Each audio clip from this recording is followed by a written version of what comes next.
kaibigan niya magluto kami ng gulay. Nandito ako ngayon sa kaibigan ko. So, sinamahan ko siya dahil yung asawa niya nandun sa ospital.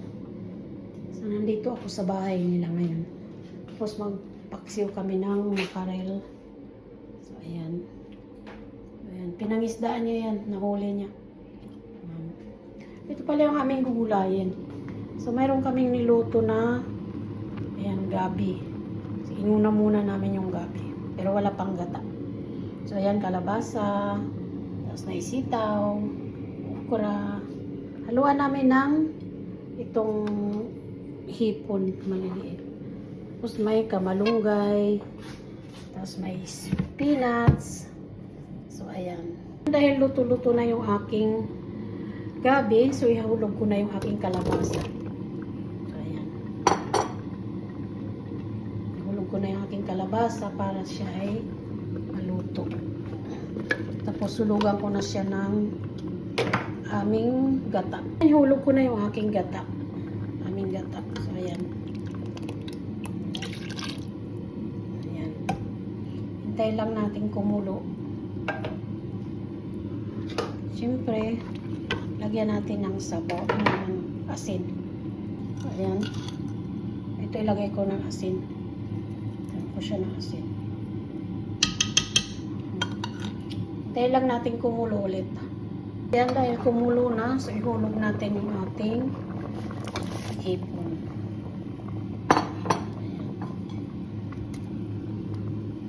Tapos ay ating mikos-mikosin at haluin.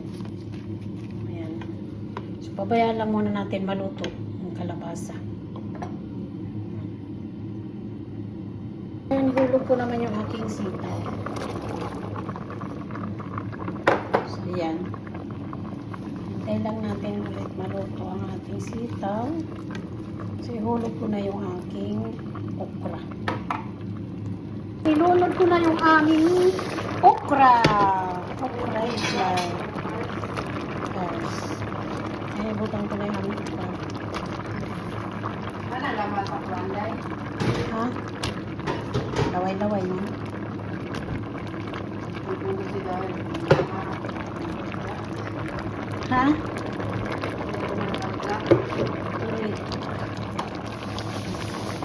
Si Ariel, di kahit kung si Ariel, kamo din, kaya kanyang kanya.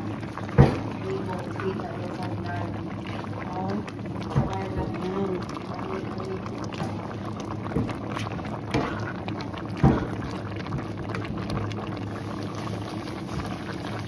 Kuluin namin ng konti. Tapos ihalo na yung spinach. At saka malunggay. Ayan, tilawan, tikman muna natin ang lasa. Ay, ang sarap. Ayan, luto na yung aming gulay. Ayan. Hmm. Ayan. Luto-luto na yung aming okra. So, ihulog ko na yung aming malunggay. Hulog ko na yung aming malunggay.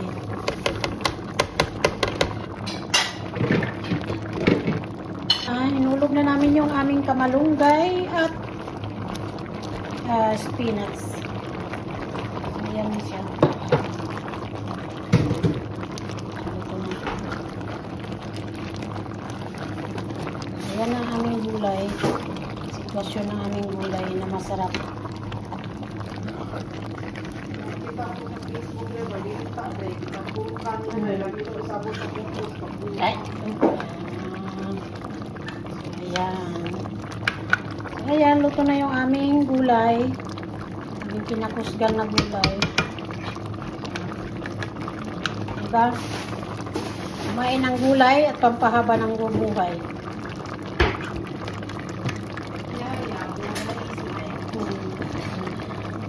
Thank you sa inyong mga viewers. Maraming salamat. Bye.